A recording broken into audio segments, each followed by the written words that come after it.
प्रयागराज में लेटे हुए हनुमान जी की विचित्र प्रतिमा 20 फीट लंबी है।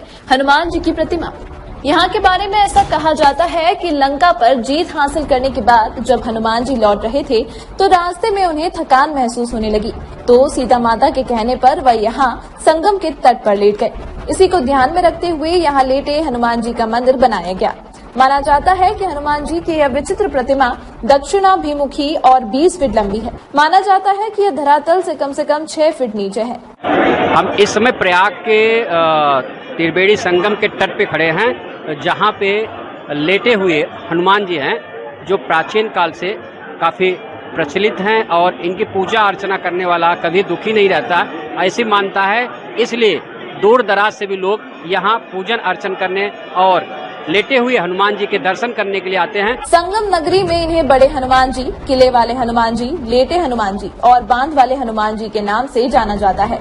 इस प्रतिमा के बारे में ऐसा माना जाता है कि इनके बाएं पैर के नीचे कामदा देवी और दाएं पैर के नीचे अहिरावण दबा है। उनके दाएं हाथ में राम लक्ष्मण और बाएं हाथ में गदा शोभित है। बजरंगबली यहाँ आने वाले सभी भक्तों की मनोकामनाएं पूर्ण करते हैं। इस भीड़ में लोगों की असुविधा न हो, इसलिए हम बहुत ढेर सारी जानकारी यहाँ नहीं दे पाएंगे, लेकिन हम कोशिश करेंगे बाहर निकल करके कि पुजारी से बात करें और उनके द्वारा ही हम यहाँ के महात्मा और इसकी जानकारी आपको दें, क्योंकि आज काफी बड़ी संख्या में लोग हैं। आप देख सकते हैं नीचे भी उतने ही लोग हैं, ऊपर भी उतने ही लोग हैं और ये भक्ति का बहुत बड़ा सैलाव यहाँ उमड़ पड़ा है, क्योंकि आज बड़ा मंगलवार भी है और ये लेटे हुए हनुमान जी का बहुत बड़ा ही महात्मा है और यहाँ दूर दराज से भी लोग आते हैं और बजरंगबली जी का दर्शन करते हैं। आइए अब जानते हैं मंदिर का इतिहास। यह मंदिर कम से कम 600 से 700 वर्ष पुराना माना जाता है। बताते हैं कि कन्नौज के राजा की कोई संतान नहीं थी। उनके गुरु ने उपाय के रूप में बताया, हनुमान जी की ऐसी प्रतिमा निर्माण करवाइए जो राम लक्ष्मण को नागपाश से छुड़ाने के लिए पाताल में गए थे। हनुमान जी का यह विग्रह विंध्याचल पर्वत से बनवाकर लाया जाना चाहिए। जब कन्नौज के राजा ने ऐसा ही किया और वह विंध्याचल से हनुमान जी की प्रतिमा नाव से लेकर आए, तभी अचानक से नाव टूट गई और यह प्रतिमा जलमग्न हो गई।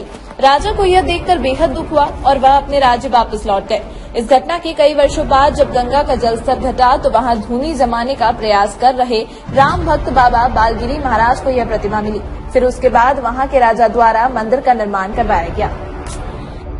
चित्रकूट से आप आए? जी जी जी। पहली बार आए? इसके पहले भी आए? इसके पहले भी आते रहते हैं यहाँ दर्शन करने हनुमान जी के। यहाँ आने से आपकी जो है मनोकामनाएं पूर्ण होती हैं और यहाँ की बहुत सिद्ध मूर्ति है और यहाँ आने से जो है लोगों की मनोकामनाएं भी पूर्ण होती है। आप कहाँ से आई है? नहीं, हम पत्नी हैं इनके। अच्छा, आप उनकी पत्नी हैं।